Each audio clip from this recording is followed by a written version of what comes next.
L. Udhayakumar வழக்கறிஞர், மாநில துணை செயலாளர், வழக்கறிஞர் அணி, விடுதலை சிறுத்தைகள் கட்சி.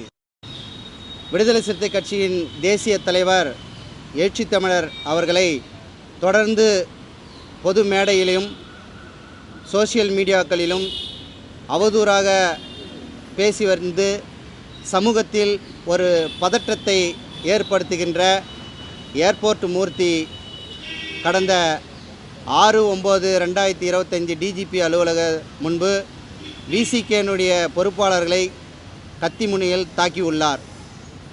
இதை ரொம்பவும் கண்டிக்கத்தக்கது.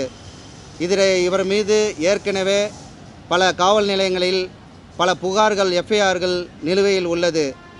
கடந்த 7/9/2025 அன்று சென்னை மாநகர காவல் ஏர்போர்ட் மூர்த்தி அவர்களை கைது செய்து சிறையில் அடைத்துள்ளனர்.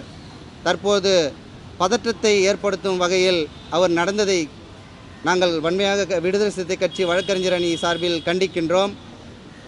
தொடர்ந்து இதேபோன்று தலைவர் மீது அவதூறை பரப்பி வருகின்றார். அதனால் இவர் மீது குண்டர் தடுப்பு சட்டத்தின் கீழ் இவரை கைது செய்து சிறைப்படுத்த வேண்டும் என்று விடுதலை சிறுத்தை கட்சி வழக்கறிஞர் அணி சார்பில் இன்று சென்னை மாநகர காவல் ஆணையர் அலுவலகத்தில் புகார் அளித்துள்ளேன்.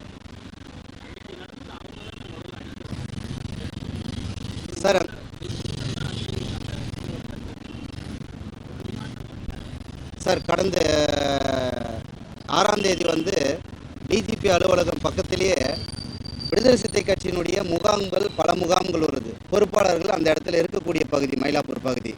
அப்படி இருக்கும்போது அழைக்காத ஒரு கட்சியின் சார்பில் அவர் வேண்டுமென்றே வந்ததாக அந்த கட்சியினுடைய பிரதிநிதியே பேட்டியில் சொல்லியிருக்கிறாங்க. அப்போ இவர் ஏற்கனவே கத்தி வச்சிருக்காரு. அது நம்மளுடைய மீடியாக்களுடைய எல்லாரும் படம் பிடிச்சிருக்காங்க. இது என்று நிரூபமாகியுள்ளது. அவர் அது மட்டும் இல்லாமல் அவர் மீது பல காவல் நிலையங்களில் பல குற்ற வழக்குகள் நிலுவையில் உள்ளது என்பது எல்லாருக்குமே தெரிஞ்சது தான். இதன் அடிப்படையில் தான். அது மட்டும் இல்லாமல் தலைவர் அவர்களை அரசியல் ரீதியில் பேசலாம். ஆனால் அநாகரிக முறையில் பொது மேடையிலையும் சோஷியல் மீடியாவிலையும் தரமற்று பேசுவதனால இப்போது சமூகத்தில் சட்ட ஒழுங்கு பதட்டம் ஏற்படுகிறது. அதனால் கண்டிப்பாக சென்னை மாநகர காவல் உடனடியாக அவர் மீது குண்டர் தடுப்பு சட்டத்தில் அவரை அடைக்க வேண்டும்.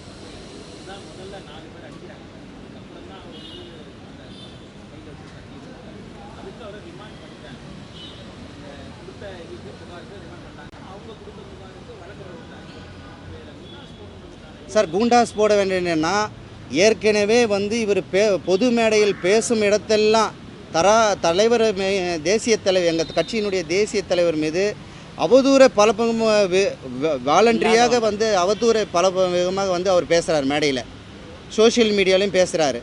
அது மட்டும் இல்லாமல் காவல் நிலையத்திலையும் பல வழக்குகள் நிலுவையில் இருக்குல்ல. அதனால தான் நாங்கள் இவரை அப்படியே விட்டால் பதற்றங்கள் மீண்டும் அதிகரிக்கக்கூடும். அதனால் குண்டாஸ் சட்டத்தின் கீழ் சிறைப்படுத்த வேண்டும் என்று கேட்டுக்கொள்கிறோம். பிளே ஸ்டோர் மற்றும் ஆப் ஸ்டோரில் இருந்து பாலிமர் செயலியை QR கோடு மூலம் பதிவிறக்கம் செய்யுங்கள். செய்திகளை உடனுக்குடன் பெறுங்கள்.